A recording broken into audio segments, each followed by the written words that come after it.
Hey guys, a very warm welcome to my YouTube channel the easy guide. और अगर आपने channel को subscribe नहीं किया, बेल आइकन नहीं दबाया, तो जाइए जाकर सबसे पहला काम यही कीजिए। वीडियो को ज़्यादा से ज़्यादा शेयर तब कीजिएगा अगर आपको समझ आए। समझने के लिए वीडियो पूरा देखना पड़ेगा, बिना देखे मत जाइए। ओके, वीडियो स्टार्ट करते हैं। आज हमें नया टॉपिक पढ़ना है जिसका नाम है टाइप्स ऑफ केमिकल रिएक्शन। इससे पहले के वीडियोज़ में हम पढ़ चुके हैं केमिकल इक्वेशन होता क्या है, केमिकल इक्वेशन को बैलेंस कैसे किया जाता है। अगर वो वीडियो आप देखना चाहते हैं तो डिस्क्रिप्शन में लिंक दिया हुआ है, जाकर देख सकते हैं। ओके, वीडियो को स्टार्ट करते हैं। टाइप्स ऑफ केमिकल रिएक्शन में मैं आपको बताना चाहूँगा कि 4 टाइप्स के केमिकल इक्वेशन होते हैं।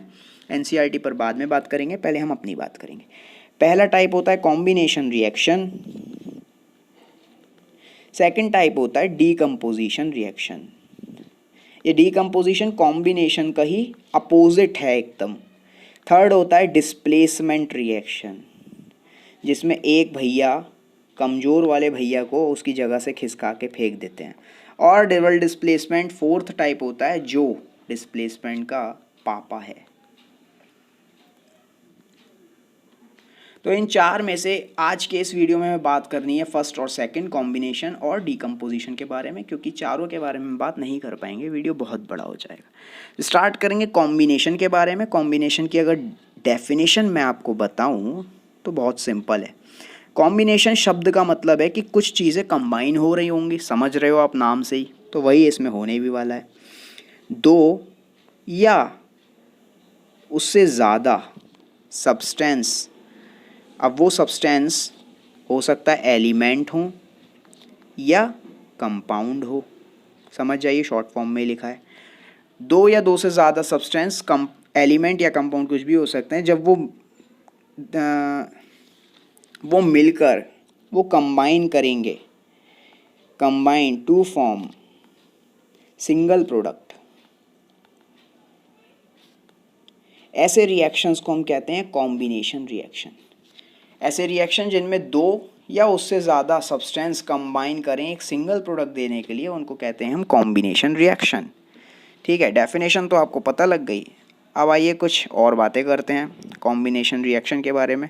देखो, कॉम्बिनेशन रिएक्शन तीन तरह से कॉम्बिनेशन बन सकता है।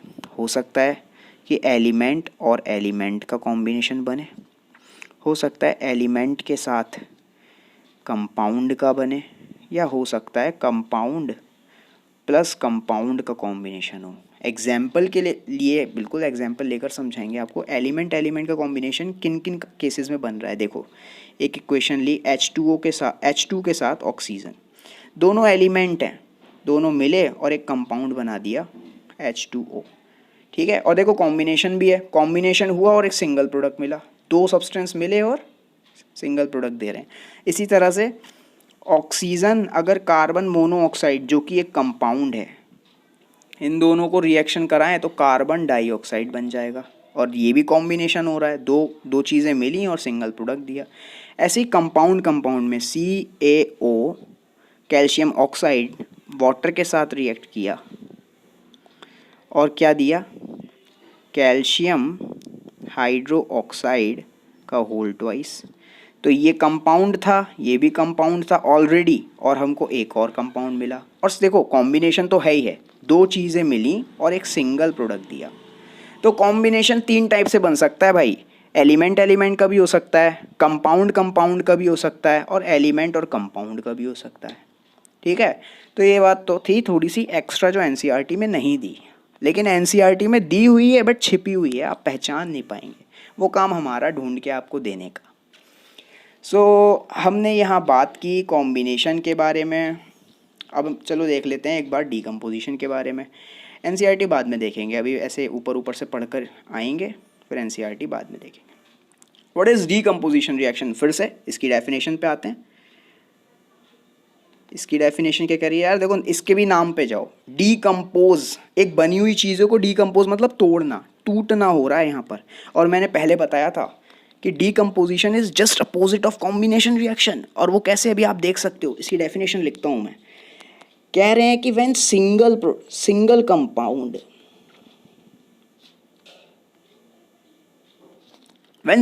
कंपाउंड डीकम्पोज, या डीकम्पोज की जगह मैं लिख दूँ स्प्लिट्स अप, टूटता है, into two or more simpler products, two और मोर सिंपलर सब्सटेंस या प्रोडक्ट्स बोल दो, सब्सटेंस बोल दो चलो। अब वो सब्सटेंस फिर वही बात, या तो एलिमेंट भी हो सकते हैं या कंपाउंड भी हो सकते हैं, कुछ भी हो सकते हैं वो सब्सटेंस। तो वही देखो सिंपल सी बात है। अब देखो ध्यान से अगर देखोगे कॉम्बिनेशन का उल्टा ये खुद नज़र आएगा तुम्हें। कॉम्बिनेशन में क्या हुआ था, दो चीज़ मिलकर एक चीज़ दे रहे थे, यहाँ एक टूट के दो से ज़्यादा चीज़ें दे रहा है। सिंगल कंपाउंड डीकम्पोज या स्प्लिट्स अप इनटू टू और मोर सब्सटेंस। ठीक है, तो it is just opposite of what, combination reaction. Okay, decomposition के बारे में आपने ये देखा। एक चीज़ और मैं आपको बताना चाहूँगा एक्स्ट्रा, और बहुत ध्यान से सुनने वाली बात, नोट पॉइंट है, कंपैरिजन बता रहा हूँ।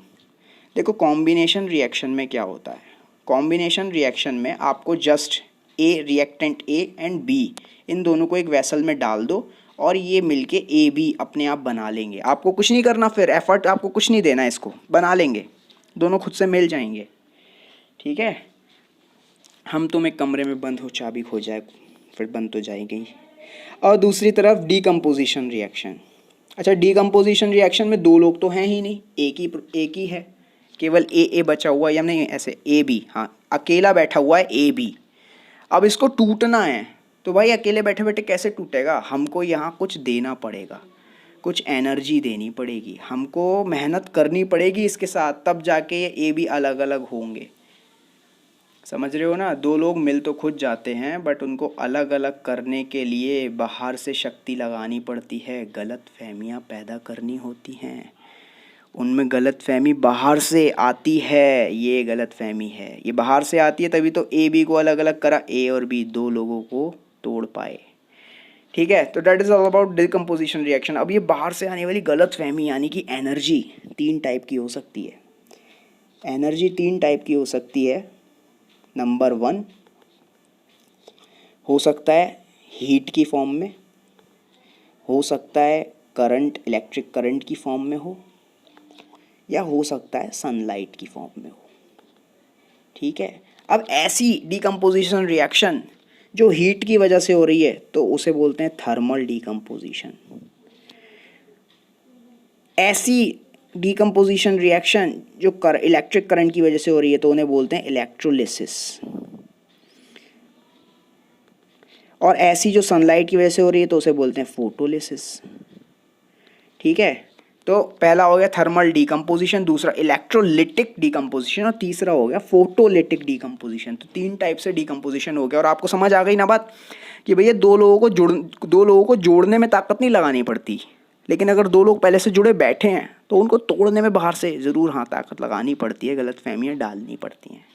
ओके, तो तीनों टाइप का डीकम्पोजिशन रिएक्शन भी देख लिया हमने। अब आते हैं एनसीईआरटी क्या कहती है इस टॉपिक के ऊपर, एनसीईआरटी की बातें देखेंगे। सो गाइज अब स्टार्ट करेंगे लाइन टू लाइन एनसीईआरटी, देखते हैं एनसीईआरटी की लाइनें क्या कह रही हैं। टाइप्स ऑफ केमिकल रिएक्शन हमें पढ़ना है, उसके लिए पैराग्राफ पहले पढ़ेंगे। कह रहे हैं 9th क्लास में हमने पढ़ा था कि केमिकल रिएक्शन के दौरान एक एलिमेंट का एटम कभी दूसरे एलिमेंट के एटम में चेंज नहीं होता।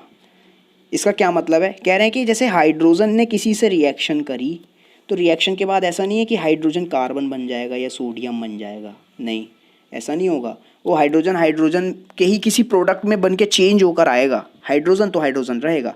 और फिर आगे बोल रहे हैं ना ही ऐसा होगा कि कोई एटम डिसअपियर हो जाएगा मिक्सचर से, या कोई नया बिल्कुल बाहर से कोई नया आ जाएगा प्रोडक्ट साइड में।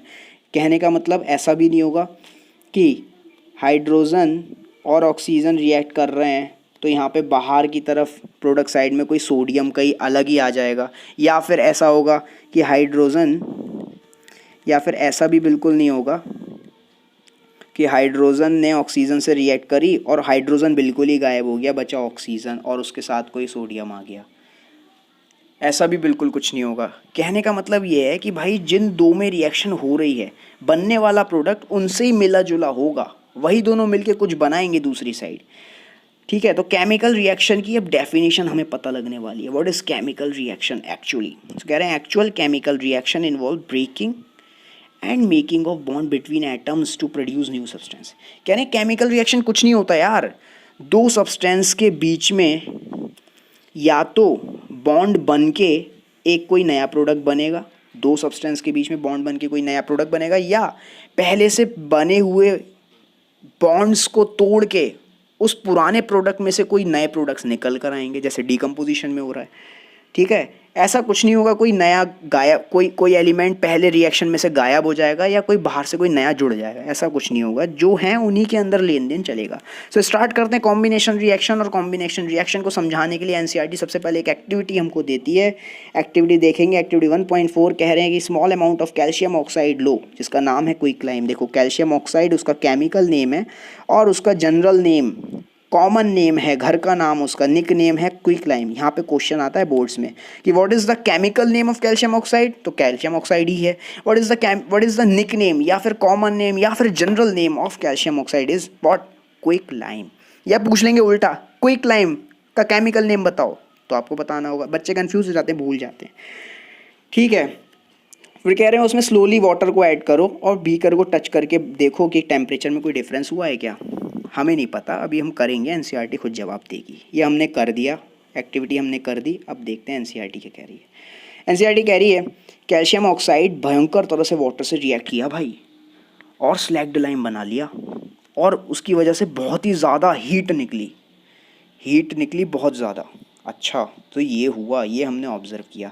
तो देखो ये एग्जाम्पल है बेसिकली कॉम्बिनेशन रिएक्शन का। कॉम्बिनेशन रिएक्शन की डेफिनेशन आपने पढ़ी थी ना, कि दो या दो से ज़्यादा सब्सटेंस मिलके एक सिंगल प्रोडक्ट बनाएंगे। देखो दो सब्सटेंस मिलके सिंगल प्रोडक्ट बना रहे हैं। ठीक, देखो क्या बोल रहे हैं, इस रिएक्शन में कैल्शियम ऑक्साइड या वाटर आपस में मिलके एक सिंगल प्रोडक्ट बना रहे हैं जिसका नाम कैल्शियम हाइड्रोक्साइड है। ऐसी रिएक्शन जिसमें सिंगल प्रोडक्ट बनता है दो या दो से ज़्यादा रिएक्टेंट्स को लेकर, उनको कॉम्बिनेशन रिएक्शन बोलते हैं। आगे बढ़ते हैं, और इस बात को हम बाद में करेंगे, ये बेकार की बात है थोड़ी। एक एग्जाम्पल आपको मिल गया कैल्शियम ऑक्साइड वाला कॉम्बिनेशन रिएक्शन के केस में, और एग्जाम्पल्स यहाँ पर हमको मिले हुए हैं कॉम्बिनेशन रिएक्शन के। पहला बर्निंग ऑफ कोल, जिसमें कार्बन ऑक्सीजन के साथ रिएक्ट करके एक सिंगल प्रोडक्ट कार्बन डाइऑक्साइड दे रहा है। दूसरा रिएक्शन है फॉर्मेशन ऑफ वाटर, जिसमें हाइड्रोजन और ऑक्सीजन आपस में रिएक्ट करके वाटर बना रहे हैं। गाइस मैं थोड़ा सा स्पीड में बोल रहा हूँ, आप मेरी वॉइस पर फोकस कीजिए, और एक ही बार मैं बात को बोलूँगा, ज़्यादा रिपीट नहीं करूँगा, टाइम खर्च हो रहा है। आप इसको बैकवर्ड कर करके रिपीट करके सुन सकते हो। ओके ठीक है, नेक्स्ट मूव ऑन करते हैं। सिंपल लैंग्वेज में अगर कहा जाए तो हम ये कह सकते हैं, देखो डेफिनेशन की बात करेंगे। यहाँ पर कह रहे हैं कि अगर दो या दो से ज़्यादा सब्सटेंस, और वो सब्सटेंस एलिमेंट भी हो सकते हैं या कंपाउंड भी हो सकते हैं, कंबाइन करके सिंगल बनाएं तो उसे हम कॉम्बिनेशन रिएक्शन बोलेंगे।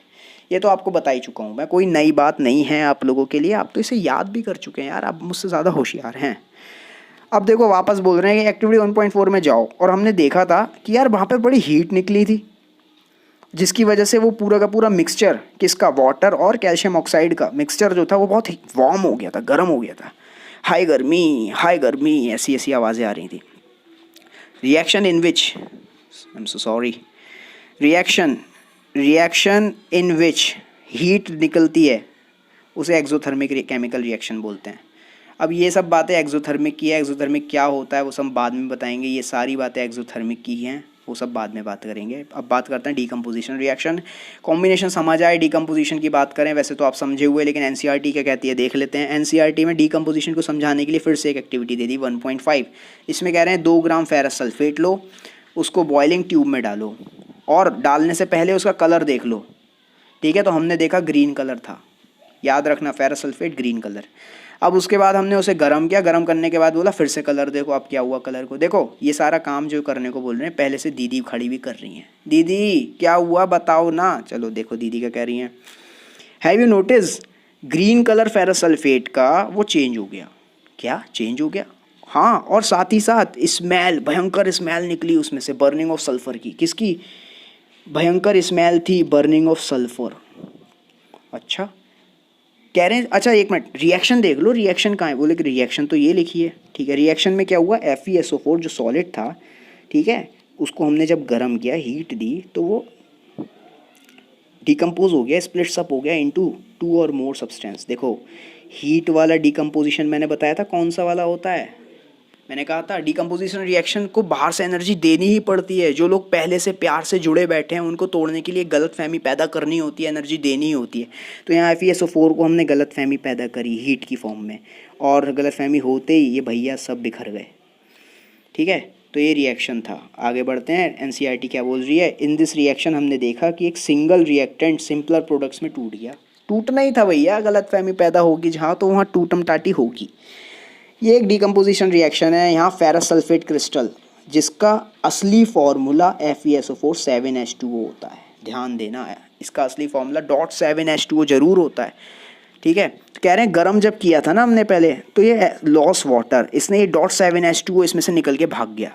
Van heated and the colour of the crystal change, 7H2O जैसे इवोपरेट हुआ हीट करने पर कलर चेंज हो गया। जो ग्रीन कलर था पहले, वो ग्रीन कलर एकदम उड़ गया, क्योंकि भाई वो जो ग्रीन कलर था ना वो इस 7H2O का था। जब 7H2O निकल के चला गया तो वो अपना ग्रीन कलर भी ले गया। अब वो ग्रीन कलर फेरस सल्फेट नहीं बचा, अब वो वाइट कलर का कुछ हो गया होगा। लेकिन हमने क्या किया, पानी उसका उड़ाने के बाद हम माने नहीं हैं, उसका पानी निकल चुका है लेकिन हम मान नहीं रहे हैं, हम उसे और गर्म करेंगे। हम तो बहुत बेशरम हैं, हम करेंगे भैया, जला के ही मानेंगे। फेरिक ऑक्साइड जब हमने उसको दोबारा से गर्म किया तो वो बेचारा FeSO4, यहाँ देखो रिएक्शन में वो FeSO4 फिर से गर्म करने पर Fe2O3 बन गया और दो तरीके की गैसें निकल गई, हवा तक निकाल दी उसकी पूरी। ये जो गैस निकली ना SO2 और SO3, यही गैस की वजह से आ रही थी भयंकर बदबू, smell, characteristics odour of burning sulphur, ठीक है। तो आपने बात देखी ग्रीन कलर क्यों गायब हुआ और ये जो स्मेल आ रही है वो किस वजह से आ रही है। और डिकम्पोजिशन का है, डिकम्पोजिशन का तो एग्जाम्पल है ना ये रिएक्शन। आगे बात कर रहे हैं, एक और एग्जाम्पल हमको मिलने वाला है डिकम्पोजिशन रिएक्शन का। Decomposition of calcium carbonate to calcium oxide and carbon dioxide on heating is an important decomposition reaction. ये वाली रिएक्शन बोल रहे हैं बहुत इंपॉर्टेंट डिकम्पोजिशन रिएक्शन है, इसको वेरियस इंडस्ट्रीज में यूज़ किया जाता है। और कैल्शियम ऑक्साइड, ये कैल्शियम ऑक्साइड जो भी पीछे भी पढ़ के आए हो आप, जिसे क्विक लाइम बोलते हैं, पहले भी पढ़ा अभी थोड़ी देर पहले ही। इट हैज़ मैनी यूजेस, कौन से भाई, मौन से बहुत सारे यूज़ आ गए इसके भैया। सीमेंट बनाने में इस्तेमाल होता है, ये छोटा मोटा नहीं है, पापा है पापा। वह ना decomposition reaction carried out by heating, उसको थर्मल डिकम्पोजिशन कहते हैं। तो मैं बता चुका हूँ अपने बच्चों को, है ना बच्चों, थर्मल डिकम्पोजिशन आप जानते हो। अभी क्या होता है, आगे बढ़ते हैं। ये आपने देखी ली CO3 लाइम स्टोन, इसका भी नाम याद रखो। हीट दी, गलतफहमी पैदा करी, बिखर गए, घर परिवार बिखर गया, सब तहस नहस करा दिया। Another example of thermal decomposition, देखो थर्मल डिकम्पोजिशन के दो एग्जाम्पल देख लिया आपने। यहाँ भी हीट दी थी और डिकम्पोज करा, यहाँ भी हीट दी, डिकम्पोज करा। अब एक और एग्जाम्पल देने वाले हैं, एक्टिविटी के माध्यम से करेंगे। 2 ग्राम लेड नाइट्रेट लो और उसके बाद में उसको बस गर्म कर दो और देख लो क्या ऑब्जर्व होता है। हमने ऑब्जर्व किया, बोल रहे हैं यार ब्राउन कलर के धुएँ निकल रहे थे, देखो यहाँ पर निकल रहे हैं। ये ब्राउन कलर के धुएँ एक्चुअली नाइट्रोजन डाइऑक्साइड के थे, ठीक है। अब रिएक्शन कैसी थी इसकी, क्या रिएक्शन हो रही थी, ये थी लेड नाइट्रेट जो सॉलिड था, जब हमने उसके अंदर एनर्जी दी, गलत फहमी डाली in the form of heat, तो ये घर परिवार बिखर गया, टुकड़े टुकड़े हो गए, ठीक है। Decomposition reaction, thermal decomposition reaction हो गया। अभी क्या हुआ, एक तो निकला लेड ऑक्साइड जो सॉलिड था और 2 गैस निकली, एक नाइट्रोजन डाइऑक्साइड। ये नाइट्रोजन डाइऑक्साइड की वजह से ही ब्राउन कलर हमें देखने को मिला, ऑक्सीजन का तो कोई कलर होता नहीं। नेक्स्ट एक्टिविटी और अगले टाइप पे बात करने वाले हैं, क्या, इलेक्ट्रिक करंट से होने वाला डिकम्पोजिशन, जिसे मैंने बताया था आपको इलेक्ट्रोलिटिक डिकम्पोजिशन। यहाँ पर इन्होंने क्या किया, वाटर का डिकम्पोजिशन किया है।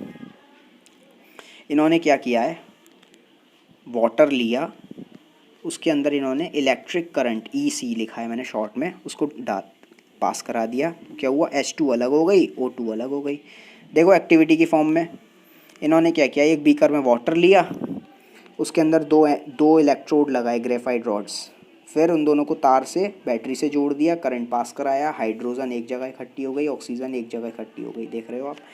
इसे बोलते हैं व्हाट, इलेक्ट्रोलिटिक डिकम्पोजिशन। अरे अरे अरे अरे अरे, इलेक्ट्रोलिटिक डिकम्पोजिशन भी देख लिया आपने। आओ भैया, तीसरी टाइप का डिकम्पोजिशन बचा है अभी, कौन सा वाला, हीट दे दी, ठीक है, गर्म करके रिश्ते तोड़ दिए, दूसरे करंट लगा के तोड़वा दिए, अभी बच्चा धूप में बिठा के, धूप में बिठाएंगे। आओ देखो यहाँ पे एक और एक्टिविटी दी है इन्होंने, एक्टिविटी 1.8, इसके अंदर 2 ग्राम सिल्वर क्लोराइड लिया। सिल्वर क्लोराइड का फॉर्मूला इज़ दिस, AgCl। इन्होंने इसको चाइना डिश, एक बर्तन होता है केमिस्ट्री लैब का, कोई मतलब नहीं है इस बात का, हमें इसे समझना ही नहीं, उसको सनलाइट में रख दिया थोड़ी देर में, फिर बोल रहे हैं बता दो भैया उसके कलर में क्या चेंज आया। देखो पहले सिल्वर क्लोराइड वाइट कलर का था, और फिर वो धूप में रखने पे ग्रे हो गया। हुआ क्या, कहानी क्या थी, देखो स्टोरी जानने में ही तो मज़ा है यार। सिल्वर क्लोराइड बड़े बढ़िया तरीके से इनका रिश्ता चल रहा था, दोनों अपने मस्त साथ साथ रहते थे। एक दिन धूप में बैठना पड़ गया भैया दीदी को, एसी ख़राब हो गया इनका, धूप में बैठना पड़ गया। दीदी तो भड़बड़ा गई, दीदी बोली मैं छोड़ के जा रही हूँ, और ये क्लोरीन दीदी गैस बन के उड़ गई, छू मंतर, भैया रह गए अकेले। इसे बोलते हैं फोटोलिटिक डीकम्पोजिशन। सनलाइट की प्रेजेंस में ये कंपाउंड ब्रेक डाउन हो गया, सिंगल सब्सटेंस था एंड इट गिव्स 2 और more substance after decomposition in the presence of sunlight. ठीक है, दीदी छोड़ के चली गई, भैया का मुंह लटक गया, वाइट कलर से अब कैसे हो गए, ग्रे कलर के, काले काले पड़ गए भैया। इनकी एक और दीदी थी, भैया को एक और दीदी मिली जो क्लोरीन की ही बहन थी, ब्रोमीन। ठीक है, अब भैया उनके साथ रहने लगे। फिर से एक दिन एसी ख़राब हो गया, धूप में बैठना पड़ गया। धूप में बैठे और क्या हुआ, ये दीदी भी भड़बड़ा गई और ये भी बोली मैं भी गैस बन के उड़ जाऊंगी, डोरेमोन। ठीक है, उड़ गई, भैया अकेले रह गए। अब की बार भैया का मुंह काला नहीं पड़ा, पता है क्यों? पता है क्यों? क्योंकि इन दीदी का छोड़ के जाना बड़ा फ़ायदेमंद था। ये दीदी जब गई तो क्या हुआ, इस रिएक्शन को यूज़ किया, ब्लैक एंड वाइट फ़ोटोग्राफी। ये reaction black and white photography में यूज़ होती है, इसलिए भैया को ये नुकसानदायक सौदा नहीं लगा। ठीक है भैया दोस्तों, ओके समझ लिया आपने बात। आगे बढ़ते हैं। देखो एनसीईआरटी क्या कह रही है, what form of energy is causing this decomposition reaction. तो कह रहे हैं कौन सी डिकम्पोजिशन के लिए एनर्जी तो ज़रूरत पड़ती है। अब वो एनर्जी हीट भी हो सकती है, लाइट भी हो सकती है, इलेक्ट्रिसिटी होती है। तो मेरे बच्चों को पहले से पता है, मैं बता चुका हूँ ना आप लोगों को। ओके आगे बोल रहे हैं ऐसी रिएक्शन जिनके अंदर एनर्जी लगानी पड़ती है ना यार, हमें लगानी पड़ती है कि रिएक्शन हो जाए, प्लीज़ हो जा, उसे बोलते हैं एंडोथर्मिक। हम लगा रहे हैं। अब देखो, अब आती है बात एक्सोथर्मिक और एंडोथर्मिक की, आखिर ये केस है क्या। यहाँ देखो डिकम्पोजिशन ख़त्म हो चुका है, अब आओ बात करते हैं ये एक्सोथर्मिक एंडोथर्मिक क्या खेल क्या है आखिर। ध्यान से देखो गाइस, मैंने आपको बताया 4 टाइप की रिएक्शंस होती हैं। नंबर 1 कॉम्बिनेशन, शॉर्ट में लिख रहा हूँ। फिर दूसरा डिकम्पोजिशन होता है, फिर डिस्प्लेसमेंट होता है, और फिर डिस्प्लेसमेंट का पापा डबल डिस्प्लेसमेंट। ये चारों कैटेगरीज जो होती है ये फर्दर डिवाइड होती हैं 2 कैटेगरीज, एक एक्सोथर्मिक और दूसरी एंडोथर्मिक। थर्मिक का मतलब आपको पता है हीट, ठीक है। एक्सो का मतलब मतलब एक्सटर्नल, कहने का मतलब कि हीट अगर बाहर एक्सटर्नल साइड की तरफ निकले, रिएक्शन में से बाहर की तरफ एटमॉस्फेयर में आए, जैसे कि आपने वो CaO वाली में देखा था जिसमें आपने कैल्शियम ऑक्साइड को पानी में डाला था, फिर उसने कहा था कि टच करके देखो, तब उन्होंने आपने क्या देखा कि हीट उसमें से निकली, मिक्सचर बहुत ज़्यादा गर्म हो गया, हीट उसमें से निकल रही है, हम नहीं दे रहे हैं, उसे बोलते हैं एक्सोथर्मिक रिएक्शन, रिएक्शन में से बाहर आ रही है हीट। और एंडोथर्मिक बेसिकली डिकम्पोजिशन रिएक्शन, मैंने आपको बोला था डिकम्पोजिशन रिएक्शन हमें एनर्जी डालनी पड़ती है भाई, गलतफहमी, डालनी पड़ती है, बिना डाले वो जो आपस में 2 लोग चिपके बैठे हैं वो टूटेंगे नहीं। तो डिकम्पोजिशन रिएक्शन जिनमें हमें एनर्जी डालनी पड़ती है वो रिएक्शन सारी कहलाती है एंडोथर्मिक रिएक्शंस। तो एंडोथर्मिक रिएक्शंस बेसिकली सारी डिकम्पोजिशंस ऑलमोस्ट एंडोथर्मिक ही होती हैं, लेकिन ऐसा नहीं है कि एंडोथर्मिक है तो मतलब डिकम्पोजिशन ही होगी, हो सकता है कुछ कॉम्बिनेशन वाली भी एंडोथर्मिक बैठ जाएं। खैर ये चारों 2 फर्दर कैटेगरीज में डिवाइड होती हैं, एक्सोथर्मिक और एंडोथर्मिक। आज का वीडियो बहुत ज़्यादा बड़ा हो गया, आज के वीडियो के लिए इतना ही समझिए। एक्सोथर्मिक एंडोथर्मिक क्या होता है इसको और फिर नेक्स्ट लेक्चर में कवर करेंगे डीपली। आज के लिए इतना ही, thank you so much for watching my video. अगर थोड़ा सा भी समझ आया तो मैंने आपको पहले ही बोला था, ज़्यादा से ज़्यादा शेयर करनी पड़ेगी, तो ज़्यादा से ज़्यादा फैला दीजिए वीडियो अपने दोस्तों में। कमेंट सेक्शन में मुझे कुछ भी बताइए, लाइक कीजिए, लाइक करवाइए, ओके। घर रहिए, सेफ रहिए, पढ़ते रहिए। Thank you very much for watching my video once again, और वेट कीजिए नेक्स्ट वीडियो का।